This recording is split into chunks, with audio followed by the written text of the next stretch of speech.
Hello friends, and welcome back to Dungeon Design in Zelda. Last time we looked at Eagle's Tower, an underrated puzzle box style dungeon. Today we're looking at Turtle Rock, but as usual there's a few pre-dungeon things to discuss. So let's hop into things.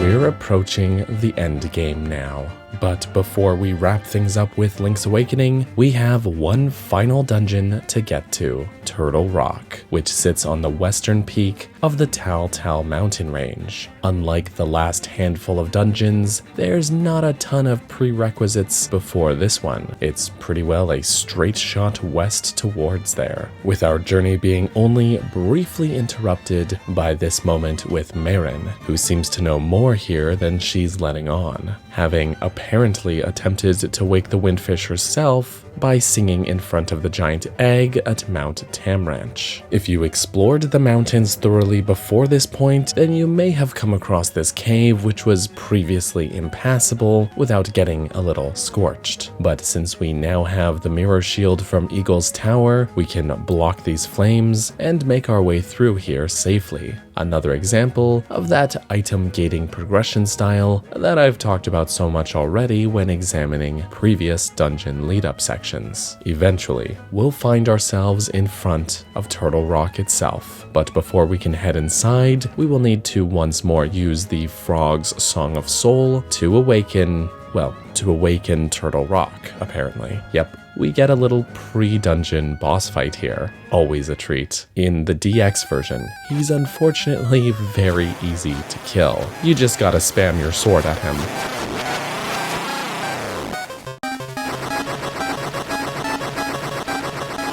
The Switch remake, meanwhile, expands upon the fight by having him not shed his rock shell initially, adding an extra phase to the battle at the start, where we need to use bombs to break said shell apart before we can attack him directly with our sword. Even then, he moves much more dynamically, avoiding your attacks, though he'll occasionally do this charge attack, which can be exploited as it causes him to hit the walls, stunning himself, and giving you an opening to attack.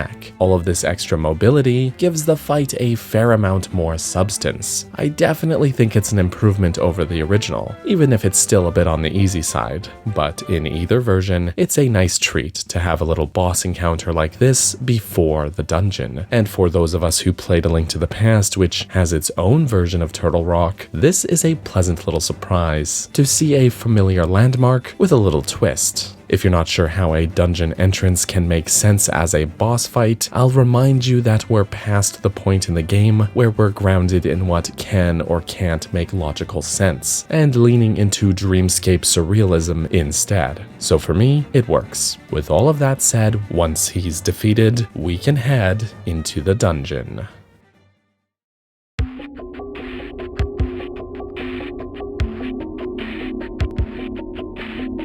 Welcome to Turtle Rock, home of the final instrument of the siren, and as you'd expect, it is the game's most expansive and sprawling dungeon. Seriously, this place is huge, and shaped like a turtle, as you'd expect. Though it is another instance of the dungeon layout being a neat detail that doesn't end up detracting from the experience. Turtle Rock, being within a mountain, somewhat fills the role of a fire-themed dungeon with a volcanic, rocky interior. Aesthetically, especially for a Game Boy title, they pulled this off pretty well, with a flowy pattern on the wall textures that evokes volcanic, igneous rocks that have melted and then solidified to shape the walls. The whole look of these side-scrolling passageways is especially impressive, with a haze above the lava pools and stalactites hanging in the background. The sprite artists really went all out in these areas, and the colors used to distinguish the hot and cold ones are quite effective at making those critical cold passageways stand out as memorable landmarks. enemies, ones that you could possibly encounter pretty early on, but will need to keep in mind and revisit much later in the dungeon after getting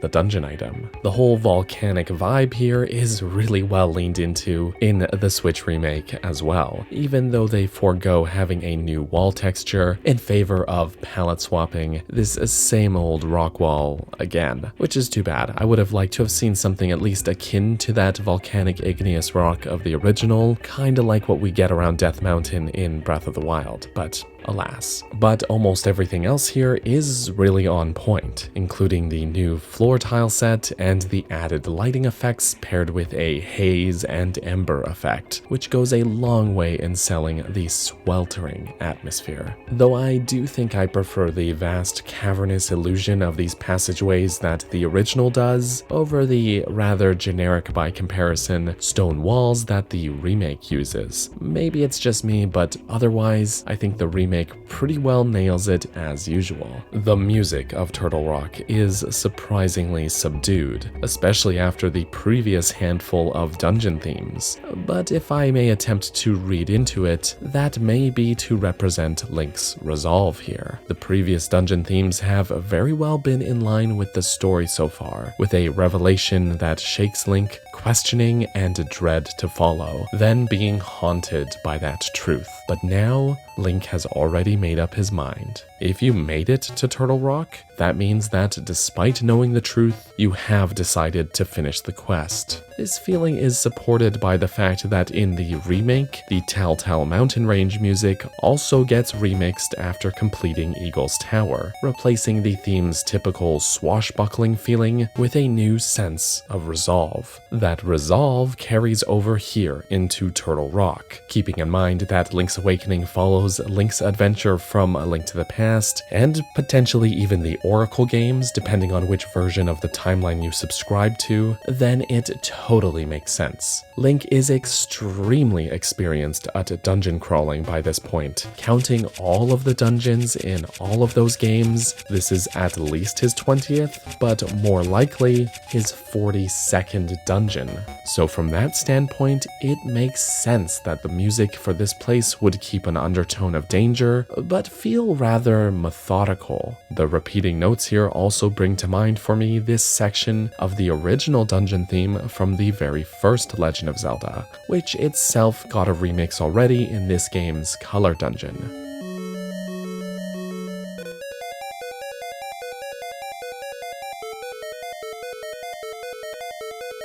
But yeah, the long story short is that this theme, while not as bombastic as some of the other dungeon themes, is a good track. The remix version of the song, as usual, updates the track in a mostly faithful way, but adds more layers and diverse instrumentation, which get layered on top of each other, fading in and out, and being distorted. All the while, those repeating notes carry on and on. The Game Boy chiptunes of the original are entirely replaced, and a new layer of choir vocals was added. It sounds great, honestly, keeping that methodical dungeon crawling feel intact.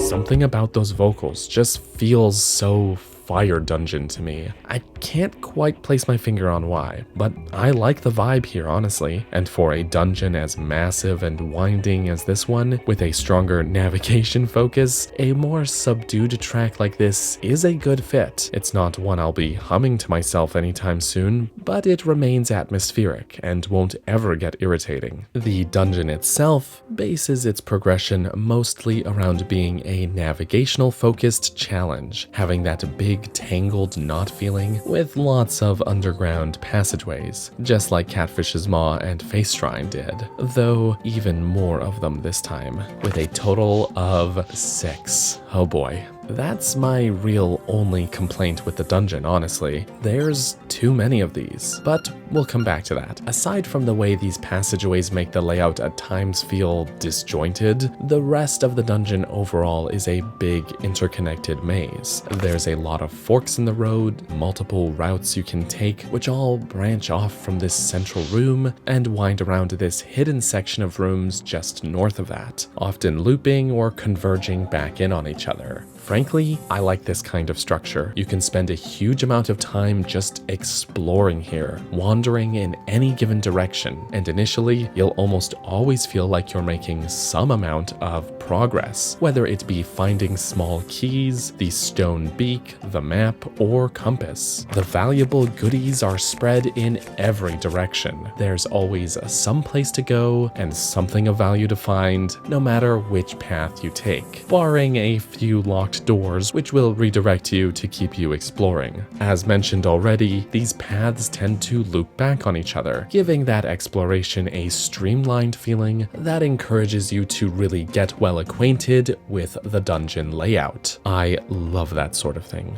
You could sum up the overall objective as initially being a key hunt, much like Key Cavern did, with multiple small keys being needed to get through this interior section of rooms, which takes us to this staircase, and ultimately towards the dungeon item. But the sequence of how and when you find all of those keys has a lot of elbow room, though an added cracked wall in the remake does end up undercutting some of the cryptic navigation of the original. Not to say the original has no cracked walls, it does, just not this one. The remake adds these cracks, and it makes finding your way into this inner section of the dungeon much easier, because your natural curiosity will likely lead you to bomb this particular wall immediately. If I see a door ahead and a bombable wall to the side, I'm going to check the bombable wall first, because it's more likely to be a secret. That said, the floor tiles in the original form a giant arrow pointing to that same spot, so it's not like it was really too hard to intuit. Still, I like the idea of these rooms being shown on the map, and having to poke around to find a way in. Thankfully, other hidden bombable walls did not have these cracks added, and there are some secret shortcuts you can take if you either know or can figure out which walls to bomb, rewarding experienced players or even just those who are thorough and willing to experiment a bit, offering another way into these interior rooms, one that bypasses this locked block in the room east of here, saving you a small key.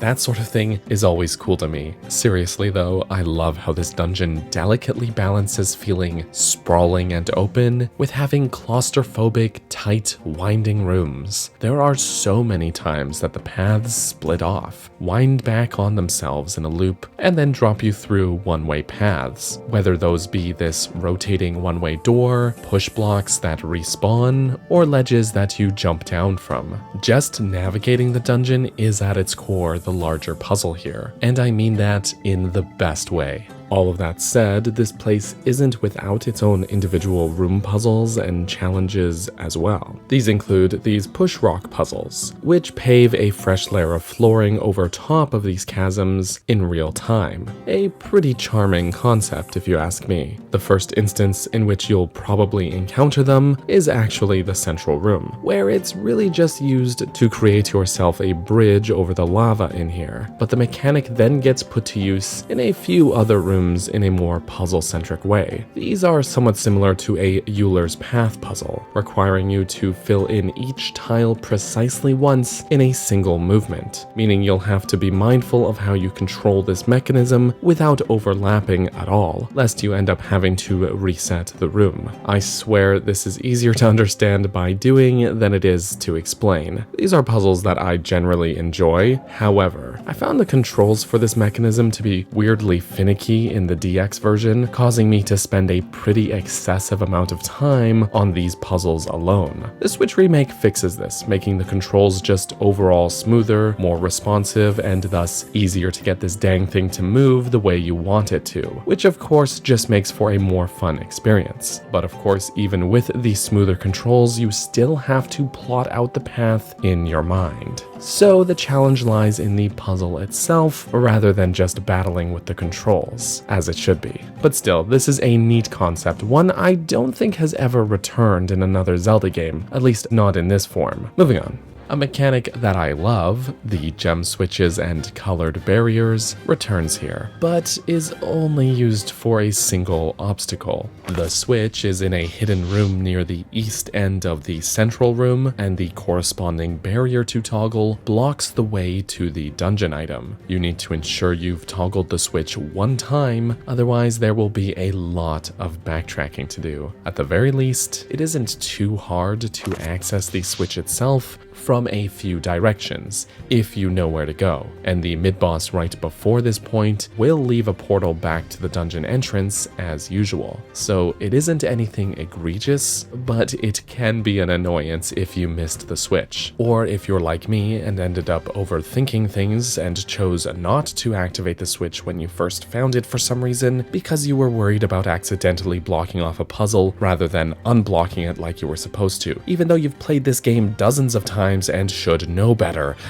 But that's a me problem. As mentioned already, I love this mechanic, and its potential was pretty fully realized in the previous two dungeons already, so I'm not all that upset that they didn't lean into it more here. Otherwise, I think people would get pretty tired of it. But I also do think they could have found at least one more use for it somewhere in the dungeon, but I digress. The enemy variety is once again pretty solid. Despite being the final dungeon, they still managed to introduce a new enemy here in the form of the Vire. Well, I say new, but I really mean new to this game. They were in Zelda 1. Defeating the Vire ends up more or less being the dungeon's first puzzle, in fact, as it's the trigger for these two side doors to unlock at the dungeon's first fork in the road. He'll also show up a few more times throughout the dungeon to just generally harass you, but of course he's a tricky and often evasive little bugger. The dungeon also includes several mid-bosses, both returning and new. Among the returning ones are some who are fought in the same way as before, but are now much easier to defeat due to Link's increased firepower by this point in the game, including another Hinox, the Spike Roller, and Rover. These guys can be absolutely annihilated.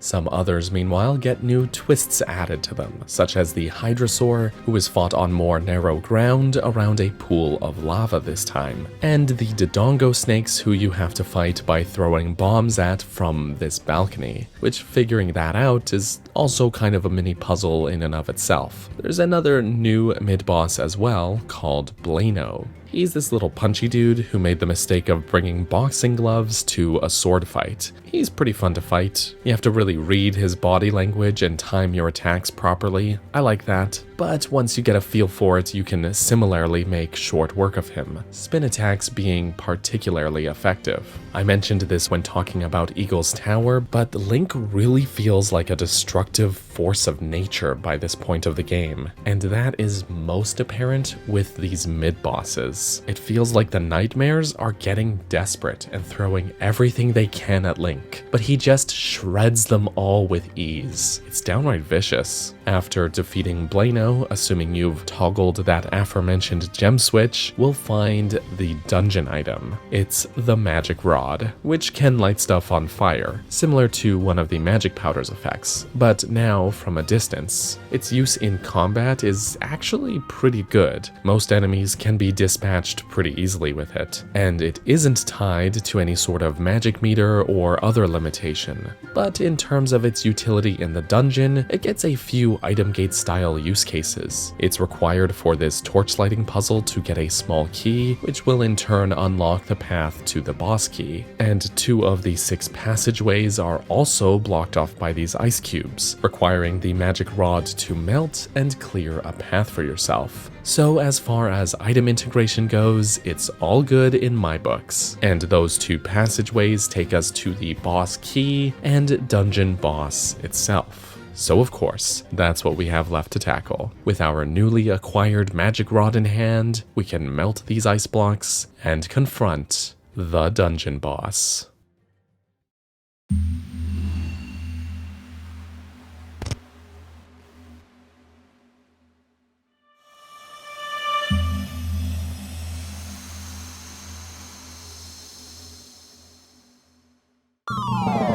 Rising from the lava is Hothead. Yeah, the name is pretty on the nose, huh? Oh, you won't let me play the instruments of the siren? Sure, buddy, sure.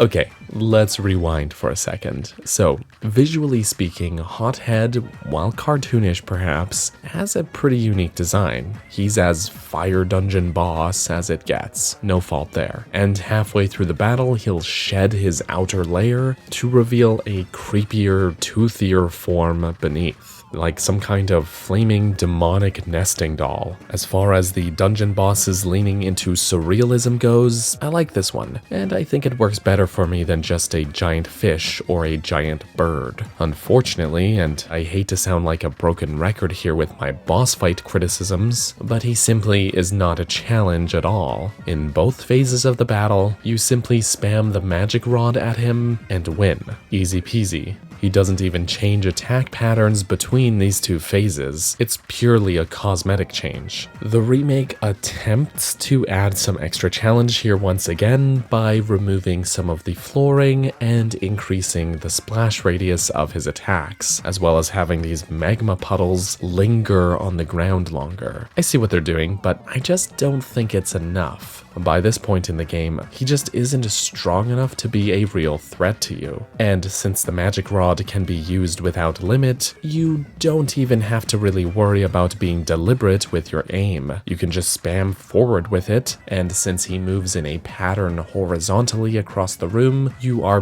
bound to hit him if you're spammy enough. And it's too bad that nothing outside of his appearance changes during that second phase of the fight either. Really, this is one of my biggest complaints with the game overall. Very few bosses actually pose a real challenge. That is made up for when looking at everything else this game gets so right, so I can overlook it when I'm playing the game, but critically speaking, it is still worth mentioning. Anyways, before perishing, he'll offer up one more desperate plea of dialogue. Why did you come here?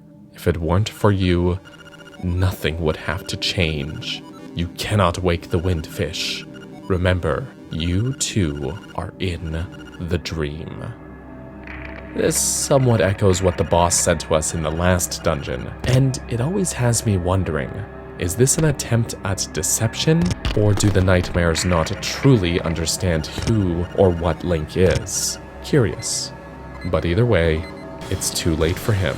Once he's defeated, we'll get our heart container as usual, and we'll find the Thunder Drum, the final instrument of the siren needed to awaken the Windfish.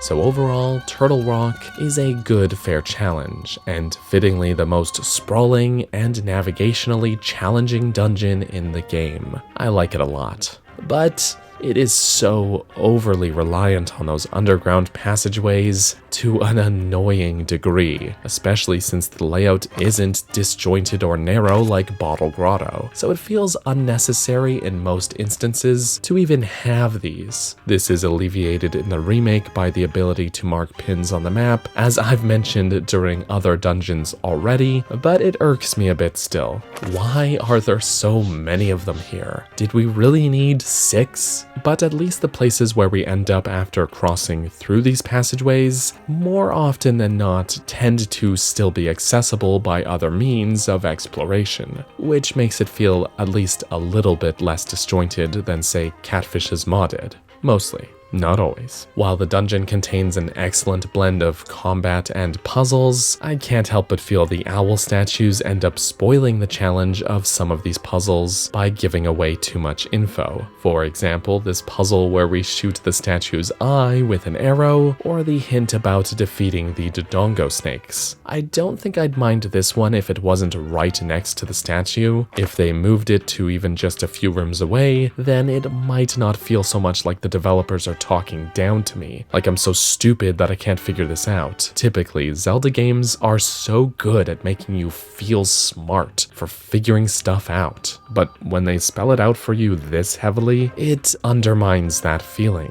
I'd also like to mention that the Switch version removes some minor annoyances that can make this dungeon more tedious feeling. For example, in DX, some mid-bosses will respawn, and while they can usually be killed pretty quickly, it's still an unnecessary nuisance to deal with, especially Rover, who can't be mashed out of existence with your sword like, say, this Hinox can. Additionally, doors that lock upon entry in the original will relock if you revisit those rooms, but remain open after that first time you unlock them in the remake. And of course, small things like the pop-up text when you so much as accidentally graze one of these ice blocks in the original are relegated to an optional examine text, thank goodness, which applies to other item-specific obstacles around the game too, might I add. But still, it is a small change that I like about the remake, and while just a small detail, I do appreciate that the Koholint sword can actually be used to break clay pots in the remake, making it so much easier to breeze through rooms like this, even further removing the tedium of inventory management that was necessary in the original. But I'm getting off track. There's a small moment where we can pop outside of the dungeon for a heart piece, warp point, and another entry point into the dungeon itself, perhaps as a little callback to the Turtle Rock of A Link to the Past. And I just always find that sort of thing to be charming. It makes the place feel more believably integrated into the world itself, like it actually takes up space here in the world, even if that spacing isn't exactly to scale. As for the magic rod, it is such a cool dungeon item, and I appreciate its utility in this dungeon especially. It's used well for an item gate as well as a puzzle solution, and is critical for defeating the dungeon boss. That's all good. It's just too bad that such a cool item comes so late in the game, because outside of the dungeon, it ends up not really having any utility at all. That sort of thing is bound to happen with late game items, but it's still too bad. It would have been nice for it to be used for at least a secret or two out in the overworld. Oh well, at least we can still set likes on fire. All of that said, Turtle Rock is still very fun and satisfying to pick apart. I love dungeons that let you just go off and explore, and they make it worthwhile to do so, while still not compromising on individual puzzles or combat. Overall, I really feel it's a standout dungeon, and I even think I prefer it to A Link to the Past's version of Turtle Rock, which is likewise a dungeon I had a lot of praise for. It's visually distinct, has a great piece of music, and is so fun to comb through. It's the game's ultimate big tangled knot. But of course, there's one more thing to address before we end this video. We've done it. We've collected all 8 instruments of the siren, which means it's time to awaken the windfish. We can play the Ballad of the Windfish in front of the egg atop Mount Tamaranch, which cracks open to reveal an entrance. While I don't really count this as a dungeon, I do still want to briefly talk about the egg, the final boss, and ending of the game. So, let's get into it. The inside of the windfish's egg is a pretty simple maze puzzle, the solution to which can be found in the library, in a book titled Dark Secrets and Mysteries of Koholint Island. which you'll need to have at least progressed the trading sequence enough to have gotten the magnifying lens in order to read. The book will give you directions through the maze, and unlike the color dungeon entrance, the order is semi-randomized from playthrough to playthrough. There's apparently only a select pool of sequences you can get, but you don't know which one it's going to be, so it's best to just check the book to be safe. Within this egg, there is a drop down this pit, followed by a series of seemingly infinite rooms. But if you follow those directions, you'll make it through quickly enough. Aesthetically, the egg interior is interesting. The original does what it can on the Game Boy, keeping a consistent cool tone, with a unique hourglass-like floor pattern and walls that would otherwise be unique if not for the color dungeon borrowing them. It looks good, but nothing extraordinary. The remake, meanwhile, reinterprets the whole place, giving it a damp, organic feeling. I have a hard time describing it any other way, but it feels so strange and otherworldly, like we could really be inside the Windfish's brain here or something, navigating through his subconscious. It's somehow both tranquil and creepy at the same time, which works pretty well. The music in here is a tense, sinister take on the Ballad of the Windfish, which is a fitting piece for this section of anticipation.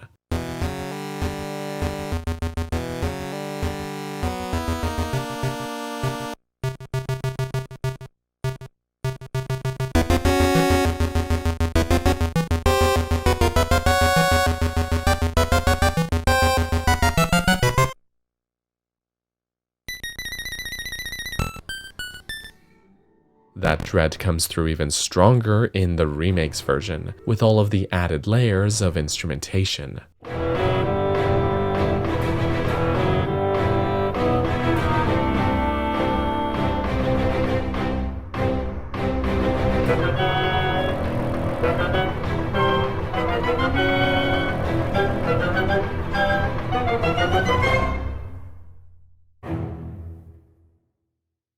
But either way, it's a great track. Eventually, we'll find our way to a second drop, one that funnels us directly to the game's final boss, the Nightmare. Emerging from below Link, almost as if trying to draw from his own fears, these shadows will take shape, initiating the boss fight. And my goodness, what a final boss fight this is. It's so good, in fact, it makes up for how easy every other boss fight in this game is, with a 6-phase battle. Let's run through it. First, it'll take the form of a giant Zol. The main challenge here is simply figuring out how to even inflict damage to begin with, as he's impervious to your attacks. The only thing that will work is magic powder, the first form taken out fittingly by our first item, the sword and shield aside, of course. If you played through the color dungeon, then you could look at the giant buzzblob mid-boss as being foreshadowing towards this phase of the fight as well, since it was also vulnerable to magic powder, and there's a physical resemblance in its weakened state. Next, pulling from Link's past adventure, it'll take the shape of Aghanim from A Link to the Past. And as you'd expect, this plays out as a classic game of Dead Man's Folly. Just as was the case when we fought him in that game, he'll teleport around the room, blasting energy at you, which you need to deflect back at him with your sword. Maybe it's my immense nostalgia for A Link to the Past, but this is so freaking cool. After enough back and forth, they'll take the shape of Moldorm, and just like the real Moldorm, you must strike his tail to deal damage. Also like the real Moldorm, this is a pretty easy phase of the battle. If it were up to me, I would have swapped the order around so that this one appears before Aghanim,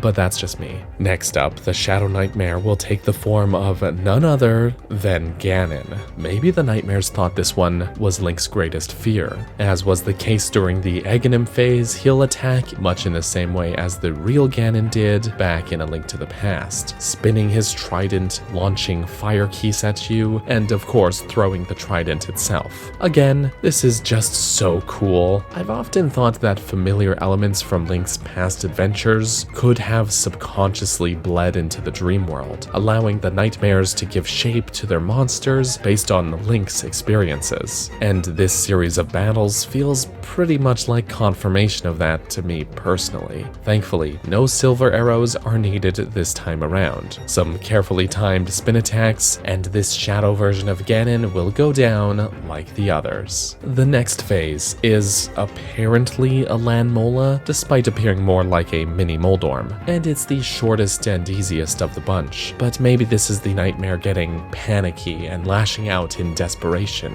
It's wounded, it's scared, and getting sloppy as a result, but fended off, and we'll get into the sixth and final phase of the battle. And can I just say that these shadow nightmares aesthetically look just so good? There's something so eerie about their just black shapes in the original especially, but they do a more than fine job with it in the remake, giving them this ethereal, glowy feel. Finally, it'll take the form known as Death Eye. Yes, that's Death Eye, D-E-T-H capital I, not Deathel with an L. Death Eye looks awesome. It probably served as the real-world inspiration behind Vati's design. While I usually am not the biggest fan of giant eyeball bosses with giant eyeball weak points, the truth is that Link's Awakening has steered away from this concept almost entirely, aside from Slime Eye, of course. Considering that, and the fact that this is 1 out of 6 phases for this final boss fight, and honestly, this one gets a pass from me. You'll need to carefully avoid his arms, I think they're arms at least, and shoot his eye with one of the long-range weapons in your arsenal. Despite this being the epitome of cliché Zelda bosses, I don't know, I can't help but find myself enjoying this one. All of those complaints I should have on paper buckle under the weight of the atmosphere, the aesthetics, and the sheer coolness of it all. I feel like a hypocrite saying it, but the truth is, I like this final boss a lot. Not just the Death Eye phase, the whole dang thing. But maybe I'm just happy to see this game have a boss fight that actually manages to deplete some of my hearts for once.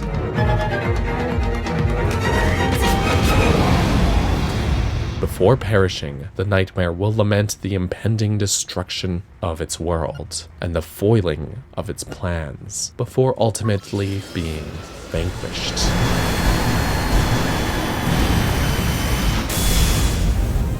With the nightmare defeated, we can ascend these stairs and find ourselves in an empty void of space, where the owl, who is part of the windfish's subconscious, will greet us one last time, commending us before vanishing. Before us appears the windfish, finally lucid. And playing the instruments of the siren, Link will choose to wake together with this deity in exchange for the total annihilation of Koholint Island. It is not destroyed, it simply ceases to be. But our experiences, the memories make it real. Even beyond that, it was real, wasn't it? If a god dreams a world, and you can really be there and experience it, is it real?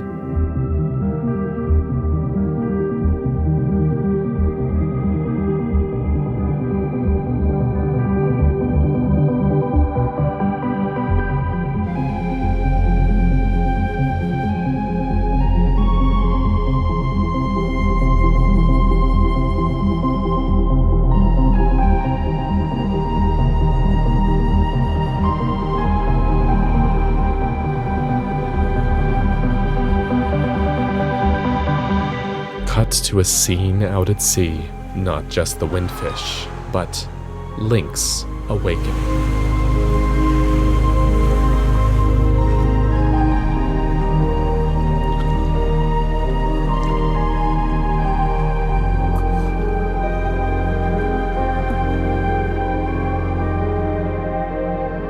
I find myself struggling to finish this script. Struggling to find the words to describe this game, this finale. Despite being framed by such happy music, it's still incredibly bittersweet. It's frankly incredible what they were able to achieve here how many Nintendo games really give you pause? How many of them get you to stop and think about your actions and if what you're doing is really the right thing to do? Even in games like Majora's Mask, a title littered with existential dread, you never question if you're secretly the bad guy. Of course, Link isn't in this game. The nightmares do end up showing their hand, and they're not as innocent in all of this as one might be led to believe. And their downright parasitic actions and nefarious intentions do become clear, but they give you room to question it all for a bit first. They still suffer, they still plead with you. Even if they're in the wrong, they still tell you they don't want to die. They still fight for their existence. You feel a level of desperation coming from them, something no other Zelda game has done. How many games, heck, how many pieces of media take the trope of "it was all a dream" and actually make it work? Not many. And don't even get me started on Marin. How a character with so few lines can feel so tragic is frankly an achievement. I adore this game and all that it has to offer. It is impressive how Link's Awakening takes all of the ambition of what was being realized on its home console Big Brother and squeezed it into a little Game Boy cart. Yes, compromises had to be made to get it to just work, particularly the controls and inventory management, which I've criticized heavily, but what this game has to offer is somehow still nothing short of an excellent Zelda game.